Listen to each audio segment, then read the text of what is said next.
Aloha nerds, and welcome back to the Salawag's Widespread Gut Reaction. I'm your host, TheSalawag, and on this show I watch things and react from the gut. I dare say it is time to talk about X-Men First Class and X-Men Days of Future Past. These are two Marvel movies pre-MCU. X-Men First Class, directed of course by insert name here, and X-Men Days of Future Past by returning Helmer, Bryan Singer, director of the first two X-Men films. Excellent movies. Well, one of them is excellent, and the other has excellent moments. And I just want to talk a bit of a spoiler-full discussion. These movies are a few years old, so if you have not seen them, I recommend checking them out on Disney Plus right now. X-Men First Class, very entertaining film. The origin of Professor X and Magneto and their friendship, and the origin of the X-Men themselves. What feels like a business decision because the forming of the X-Men is purely entertainment and really has no emotional weight to the film. But the evolution of the relationship between Charles Xavier and Magneto in the beginning days of their friendship leading up to the penultimate end where both characters become defined in their roles in what would be shaped to be a long-standing friendly rivalry between these two characters. X-Men First Class. What I want to talk about this one. This is a gut reaction. If you have not seen these films, do see them. I'm not going to avoid spoilers if you have not seen this film. This is a spoiler-full discussion just about things I noticed and appreciated about this film. Up front, I would say First Class begins with the beginning of the first X-Men film and gives us a little extra context as to what was going on with Magneto in that sequence. We watch the horrible Auschwitz event in which Magneto loses his parents to the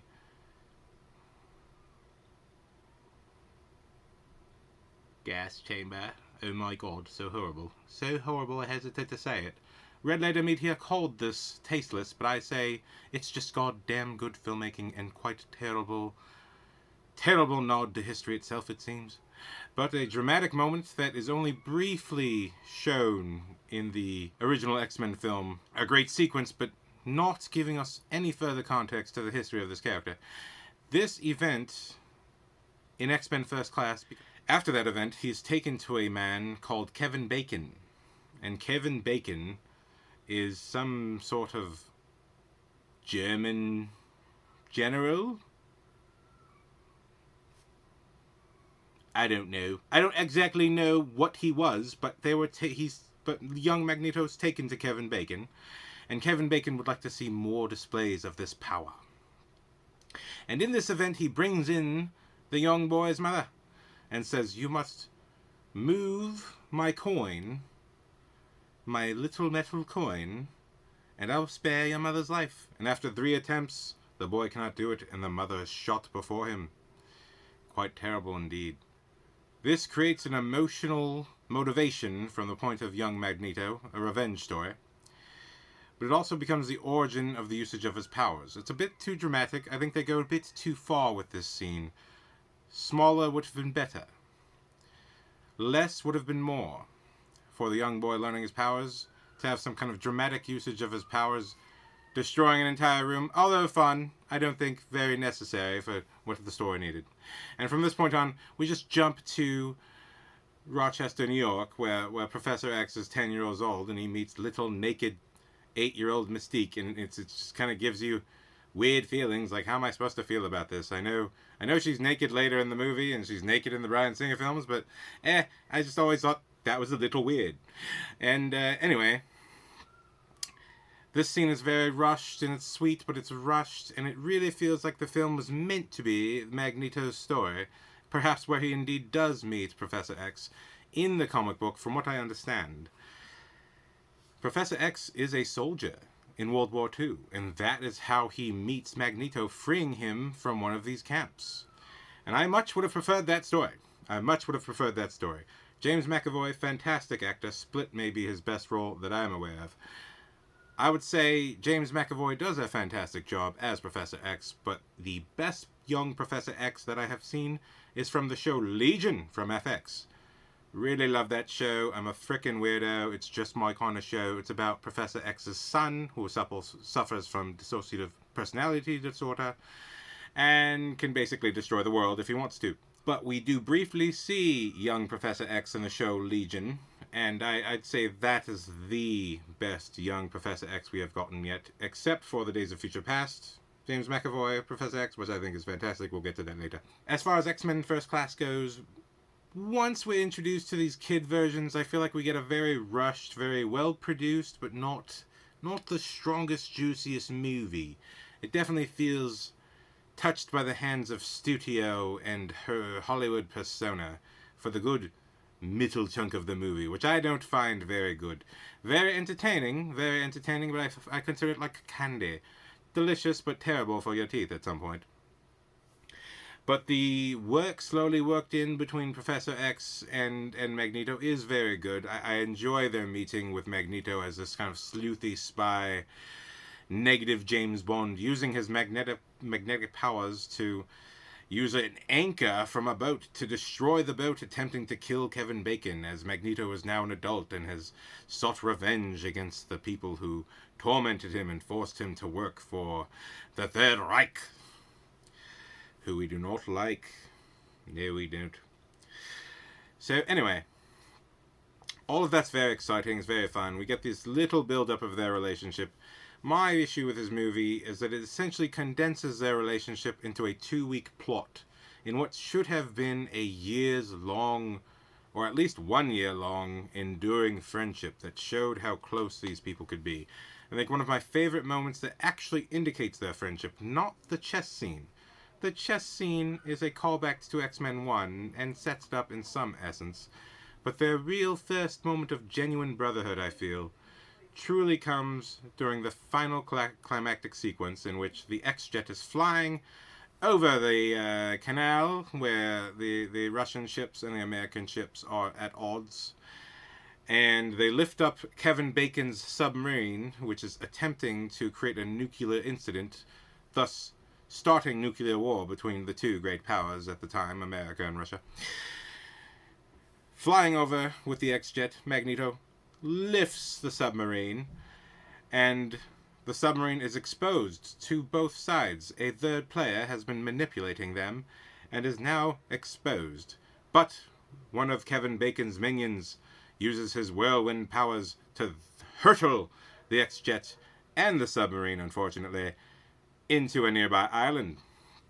Now, parts of this event are accurate to history, so that's what's very interesting here. I love X-Men's involvement in real-life history. I think that's one of the touchstones that makes it a bit different from the other superheroes, that there is some larger social context being applied here to maintain the general attitude and goal of what the X-Men are, which is a representation of us, humanity. And on this tumble down, we see the first moment of Magneto using his magnetic powers to hold Professor X against the floor as they are both unstrapped and in this spinning ship that's definitely going to crash. And that little moment's like a World War moment. That's a war moment. You're looking out for your brother. I found that very good. Moments like that were needed more in this movie than much of the talk and chatter that I feel comes more from obsessing over Casino Royale than actually making a movie about characters and people. But moments like that, the entire finale, while it is built up to, I don't think built up as best as it possibly could be, but the finale, with both Americans and Russians fired all of their missiles at the island where all the mutants were, and Magneto stops them in quite an epic moment. It is genuinely a comic book moment in a comic book sequence here at the finale of this film. And he hurtles those missiles back toward the human enemy. Now, this is a moment of drama. What is going to happen? My God. And so Professor X tackles Magneto. And this is their first true conflict, the first true battle amongst each other. The true battle between good and evil. Is wrath better than justice? And what is justice exactly in a world that is so unfair? And in this battle, we see the dropping of the missiles, and some of them explode. But Magneto struggles to keep the missiles going, and Professor X struggles to keep Magneto distracted so that he cannot succeed in this terrifying, terrifying act of destruction. And it ultimately takes Moira McTaggart firing her gun at Magneto. And when Magneto, who was, even though he stopped a bunch of missiles, cannot stop a bullet quite yet, deflects the bullets, one of these deflections hits Professor X in the back, and thus paralyzes the character. This moment is a significant moment because it connects a significant character trait. Forget the baldness explained in X-Men Apocalypse. That is absolute bullshit. But the inciting incident that loses Charles Xavier his legs and leads him down the path to being the Professor X we do know and love. This event is the significance between these two characters, that ultimately Magneto's drive for bloody revenge will only end in the tragic destruction of his only friends. This is the sad truth of his character's journey. And Professor X on the other side. There is a cost to fighting the good fight, and he will pay that cost. I appreciated this finale. I think it was the most poignant, most important part of the film, and I think it was as close as it could get to expressing the value of the X-Men and what they represent. That is the function of the superhero. The superhero is not here to be a boxer. Boxers, wrestlers, we have those without fantastical stories surrounding them. We have the mythical superhero who exists purely as an allegorical character, almost biblical. Allegorical. The story has a moral meaning, both biblical and fairy tale-like. The superhero exists to teach us lessons about ourselves and make us examine our own selves and question the choices that we both imagine making and the choices we do indeed make. Professor X is the intellect, and Magneto is the id, the absolute fear and rage and destruction, where the intellect, the superior being, is trying to quell that destruction because it knows all that same energy and effort could be used to build and construct and connect people. When we act in that self-righteous destructive manner, we truly achieve nothing and only set our own goals backward. That is the representation of the basic conflict between Magneto and Professor X. And in that representation, I believe X-Men First Class gets flying colors. This is the purpose of the superhero, to make us examine these things, but to make children, to make young people, and old people alike, who may still have confused notions of what morality should be. It is an artist's duty to question our natural motives and to make us examine our choices. Now, that being said, Mystique also has a very significant story here. I appreciated this much more on my recent pass on watching the film. In the beginning, it's very clear that she has a romantic affection for Charles Xavier, but he is quite prejudiced himself and does not like her blue form. Hence her hiding her form at all times and trying to appear to be what he is typically attracted to. As a young player, Professor X is getting around, and he's going along with a lot of blonde women. And Jennifer Lawrence's Mystique is a blonde, and she looks like the women that he frequently tries to date. But he instinctually avoids her, and seems to have a prejudice against her natural appearance, despite being a mutant himself. But he is the type of mutant who can hide and convince others that they have never seen him use his powers if he wishes. So powerful, noble but powerful, and quite still selfish. In Mystique's journey, we see it reflected through Beast when they meet up with the other X-Men. Beast, whose own mission is to use science to hide. Beast is on his own mission to hide his powers and to become more normal because of a minor deformity of his feet. And in using his cure, his miracle cure to remove the X gene. There's a reverse side effect where in fact his X gene is amplified and he becomes a full beast, a full blue beast.